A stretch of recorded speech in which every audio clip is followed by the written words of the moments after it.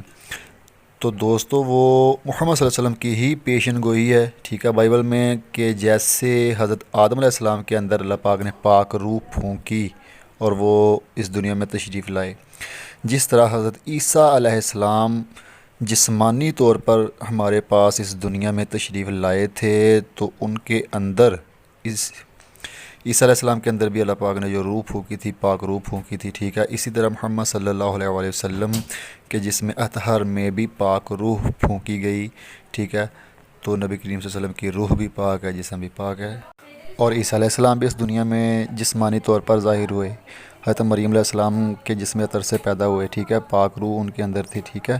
تو حضرت محمد صلی اللہ علیہ وسلم کا یہی حوالہ ہے کہ ان کے اندر بھی پاک روحی تھی، یہ وہی بات ہو رہی ہے، ٹھیک ہے۔ اب چلتے ہیں یہ سوال کے دوسرے حصے کی طرف۔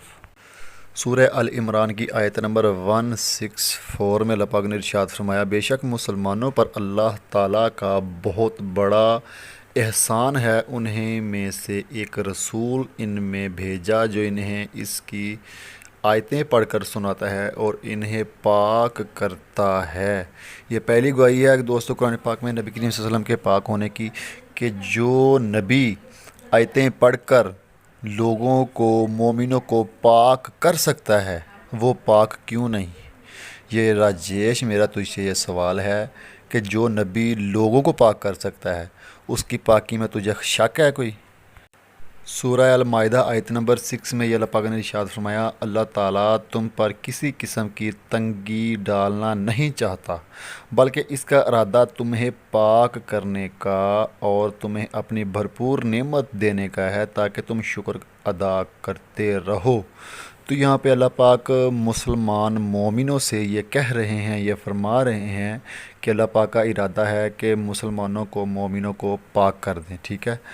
تو دوستو یہ اس بات کو تو آپ سمجھ ہی چکے ہوں گے کہ جو رب اپنے محمد صلی اللہ علیہ وآلہ وسلم کی امت کو، محمد صلی اللہ علیہ وسلم کے ماننے والوں کو پاک کرنے کا ارادہ رکھتا ہے، تو اس نے اپنے نبی کو کیوں خیر سے محروم رکھا؟ راجیش میں تم سے یہ سوال کرتا ہوں کہ جس نبی کی امت کو اللہ پاک پاک کرنے کا ارادہ رکھتے ہیں، ٹھیک ہے، پاک کرتے ہیں، تو اس نبی کو اللہ پاک نے کیوں نہیں پاک کیا؟ بلکہ وہ پاک تھے، ٹھیک ہے، لیکن تمہاری عقل سمجھ کام نہیں کر رہی۔ سورہ توبہ کی آیت نمبر 103 میں یہ اللہ پاک نے ارشاد فرمایا آپ ان کے مالوں میں سے صدقہ لیجئے جس کے ذریعے سے آپ ان کو پاک صاف کر دیں اور ان کے لیے دعا کیجئے، بلا شبہ آپ کی دعا ان کے لیے موجب اطمینان اور اللہ تعالیٰ خوب سنتا ہے، جانتا ہے، ٹھیک ہے۔ تو دوستو اس آیت میں یہ اللہ پاک نے ارشاد فرمایا کہ نبی کریم صلی اللہ علیہ وآلہ وسلم لوگوں کو پاک کرتے ہیں، ٹھیک ہے۔ تو راجیش میں تم سے یہ پوچھتا ہوں کہ جو نبی کی گواہی اللہ پاک دے رہے ہیں کہ وہ نبی لوگوں کو پاک کرتا ہے، تو وہ نبی پاک کیوں نہیں ہے، ٹھیک ہے۔ یہ تیسری دلیل ہے قرآن پاک سے نبی کریم صلی اللہ علیہ وسلم کے پاک ہونے کی۔ اب آگے چلتے ہیں۔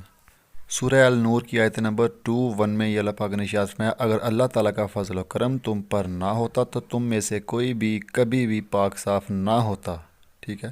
تو یہاں پہ اللہ پاک مسلمان مومنوں سے یہ ارشاد فرما رہے ہیں کہ اللہ پاک کہتے ہیں کہ اگر میرا فضل تم پر نہ ہوتا تو تم میں سے کوئی بھی پاک صاف نہ ہوتا، ٹھیک ہے۔ لیکن اللہ تعالیٰ جسے پاک کرنا چاہے کر دیتا ہے، اور اللہ سب سننے والا سب جاننے والا ہے۔ تو یہاں پہ محمد صلی اللہ علیہ وآلہ وسلم کی جو امت ہے ان کے بارے میں اللہ پاک فرما رہے ہیں کہ اللہ پاک کے فضل و کرم سے وہ پاک صاف ہیں، جو پورے شریعت پہ عمل کرتے ہیں وہ پاک ہیں، ٹھیک ہے۔ یہ میں تمام مسلمانوں کی بات نہیں کر رہا ہوں، ٹھیک ہے، کیونکہ دنیا میں بہت زیادہ مسلمان ایسے ہیں جو کچھ گناہ بھی کرتے ہیں، لیکن جو پاک صاف ہیں، جن کو اللہ پاک نے پاک صاف کیا وہی اصل مومن ہے، ٹھیک ہے۔ تو جس نبی کی امت کو اللہ پاک نے پاک صاف کیا تو وہ نبی کے بارے میں راجیش تمہارا خیال کیوں غلط ہے کہ وہ پاک نہیں ہے۔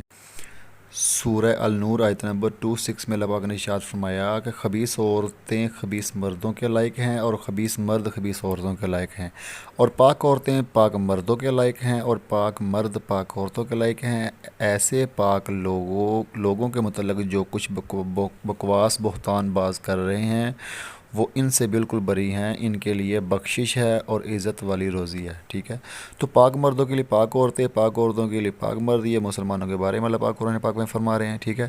تو جو پاک مرد اور پاک عورتیں ہیں اللہ پاک نے ان کے بارے میں فرمایا کہ ان کے لیے بخشش ہے، عزت والی روزی ہے، ٹھیک ہے۔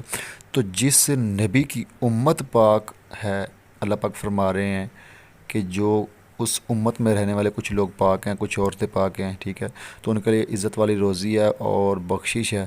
تو اس نبی کے بارے میں راجیش تمہارا کیوں خیال غلط ہے کہ وہ ناپاک ہیں۔ سورہ الاحزاب کی آیت نمبر 33 میں اللہ پاک نے ارشاد فرمایا اے نبی کے گھر والوں کہ تم سے ہر ناپاکی دور فرما دے اور تمہیں پاک کر کے خوب ستھرا کر دے۔ تو اللہ پاک یہ فرما رہے ہیں نبی کریم صلی اللہ علیہ وآلہ وسلم، حضرت محمد صلی اللہ علیہ وآلہ وسلم کے گھر والوں سے کہ اللہ پاک فرما رہے ہیں کہ میں نبی کریم صلی اللہ علیہ وسلم کے گھر والوں کو پاک کر دوں، ہر ناپاکی ان سے دور کر دوں، ان کو خوب ستھرا کر دوں۔ اس کی کیا وجہ ہے؟ اس کی وجہ یہی ہے کہ وہ نبی کریم صلی اللہ علیہ وآلہ وسلم کے گھر والے ہیں، نسبت ان کی نبی کریم صلی اللہ علیہ وآلہ وسلم سے ہو گئی۔ تو جس کی نسبت محمد صلی اللہ علیہ وآلہ وسلم سے ہو گئی ان کو تو اللہ پاک پاک کرتا ہے، چاہے وہ ان کی امت ہو چاہے وہ گھر والے ہوں۔ تو اس نبی کے بارے میں راجیش تمہارا کیوں خیال غلط ہے کہ وہ پاک نہیں تھے؟ آپ نے کہا تھا کہ ایک بھی ریفرنس نہیں ہے قرآن میں کہ محمد صلی اللہ علیہ وسلم پاک ہے، میں نے یہ کتنے ریفرنس آپ کو بتا دیے ہیں۔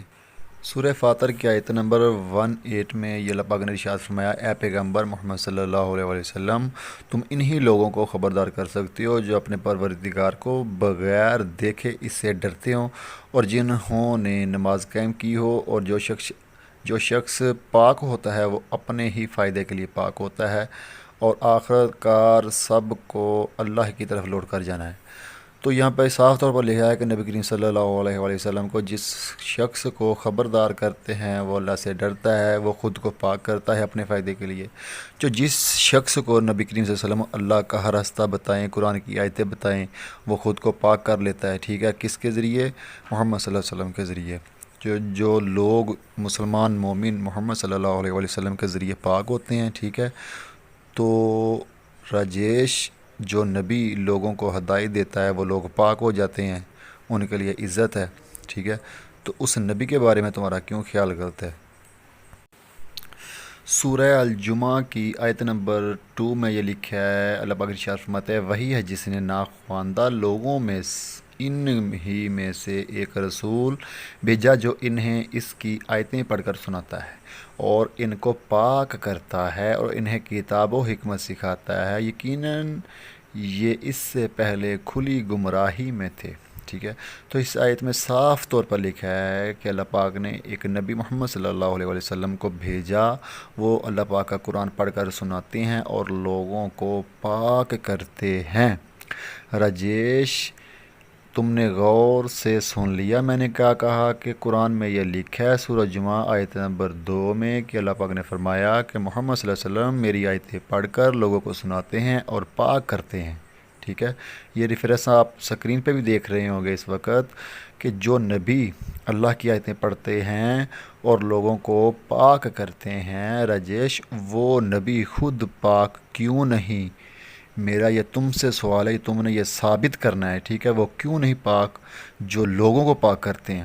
محمد صلی اللہ علیہ وسلم پاک تھے، ٹھیک ہے، کوئی بھی شخص محمد صلی اللہ علیہ وسلم کو ناپاک کہے، استغفر اللہ، نعوذ باللہ، نعوذ باللہ، نعوذ باللہ، وہ تو کافر ہے۔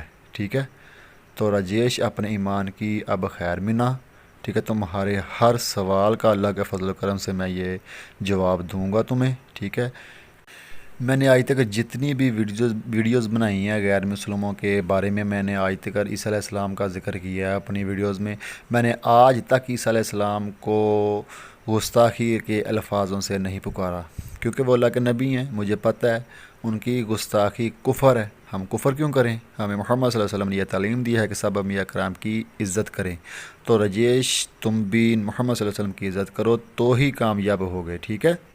اور اگر تمہارا دین، تمہارا مذہب کسی نبی کو عزت کرنا نہیں سکھاتا تو الحمدللہ، الحمدللہ ثم الحمدللہ کہ میں اپنے آپ پہ فخر کرتا ہوں کہ میں مسلمان ہوں۔ ہمارا دین نبیوں کی عزت کرنا سکھاتا ہے، تمہارا دین نبیوں کی عزت کرنا نہیں سکھاتا ہے۔